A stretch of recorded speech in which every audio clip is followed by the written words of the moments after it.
Give ear to my words, oh Lord.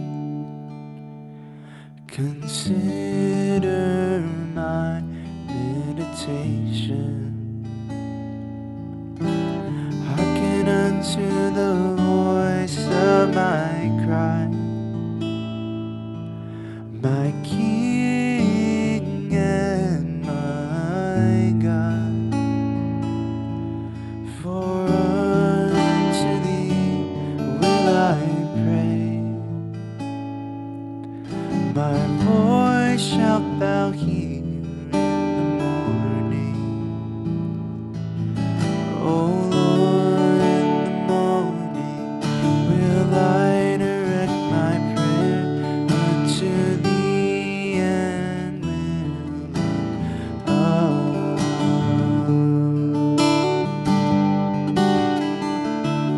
Give ear to my words, O Lord. Consider my meditation. Hearken unto the voice of my cry, my King and my God.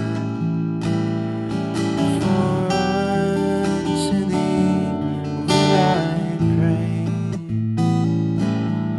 My voice shalt thou hear in the morning. O Lord, in the morning will I direct my prayer unto thee, and will look up.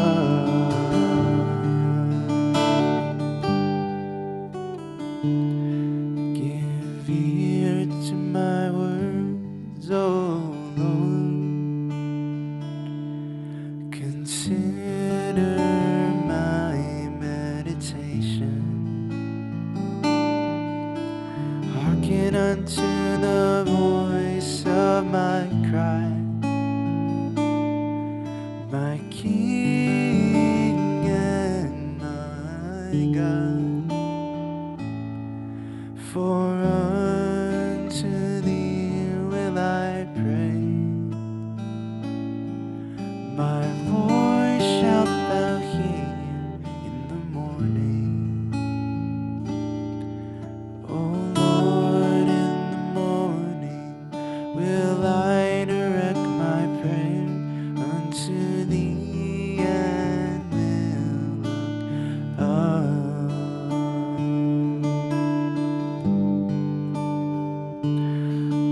O Lord, in the morning will I direct my prayer unto thee, and will look up.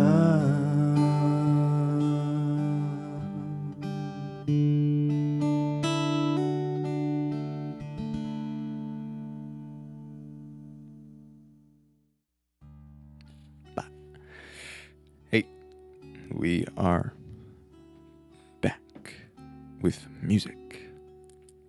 It's another old song. I've also known it just as long as I remember. The camera's shaking a little bit, sorry. It comes from Psalm 5, as you probably have noticed, given the title. But it was in my head this week. That's about it. That's the only reason it came up.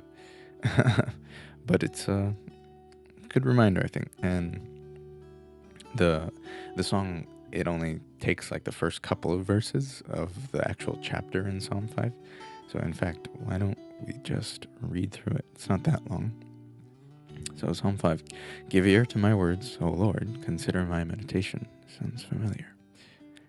Give heed to the voice of my cry, my King and my God, for to you I will pray. My voice you shall hear in the morning, O Lord. In the morning I will direct it to you, and I will look up. For you are not a God who takes pleasure in wickedness, nor shall evil dwell with you. The boastful shall not stand in your sight. You hate all workers of iniquity. You shall destroy those who speak falsehood. The Lord abhors the bloodthirsty and deceitful men. But as for me, I will come into your house in the multitude of your mercy. In the fear of you I will worship toward your holy temple. Lead me, O Lord, in your righteousness because of my enemies. Make your way straight before my face, for there is no faithfulness in their mouth. Their inward part is destruction. Their throat is an open tomb. They flatter with their tongue. Pronounce them guilty, O God. Let them fall by their own counsels. Cast them out in the multitude of their transgressions. For they have rebelled against you. But let all those who rejoice who put their trust in you. Let all those rejoice who put their trust in you. Let them ever shout for joy because you defend them. Let those also who love your name be joyful in you. For you, O Lord, will bless the righteous. With favor you will surround him as with a shield. Personally, I think the whole thing is worth a song, but, it's like, that would be a long song, unless you kind of just condense it all. And it's good anyway. It's a good prayer. And I think he begins that our desire is to actually commune with God. Please hear us. And let it be that every morning I want to be with you, to, pray without ceasing. That we would turn to him, that we would, look up, for our redemption draws nigh. But the rest of the chapter is funny to me, given what we've been discussing about false teaching and where our focus should be in life.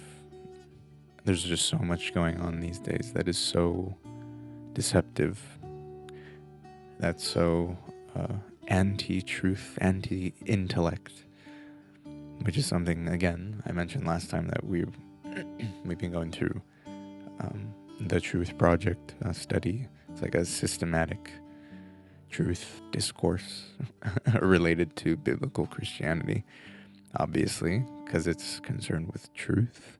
But that's a lot of biblical text, but the lack of faithfulness, the lack of righteousness in the world, and those were his enemies, the people that were against him, the people that sought for his life, David, that is.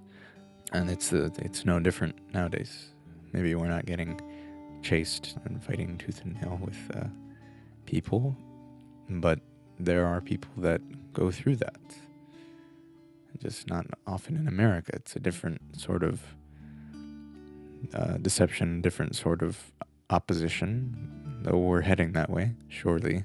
But of course, we're not looking for the sad stuff, I guess. We're looking up, like I said, up for our redemption draws nigh. All of these things that are going on in the world and the geopolitical arena, they're all moving towards what has been prophesied hundreds, thousands of years ago, that Jesus is coming soon. And so may it be our desire that he would hear our voice, and not in the sense that he would be listening, but that as he is always listening, that we would actually be seeking him and speaking to him and living righteously and faithfully to what is the truth.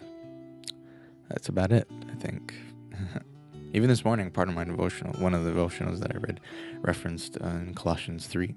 Whatever you do, work heartily as for the Lord, not for men, knowing that from the Lord you will receive a reward, an inheritance. We're serving the Lord Christ. Only one life will soon be past. Only what is done for Christ will last. But yeah, I think that's it. I didn't have much to say. There's not much going on in my head right now. It's always basic stuff, but there's so much that ties into the principles, the practical aspects of it that we often so struggle with in our sin nature, and laziness and lack of diligence, not caring enough. Do we really believe that what we believe is really real? Because if we did, we would really live a certain way, radical compared to the world, and even compared to the, quote, Christians, the church these days in America. Look up. Look up. Colossians 3 next week. I have no idea how many verses we'll do. You'll find out next week, if the Lord should tarry. So, grace and peace and so forth.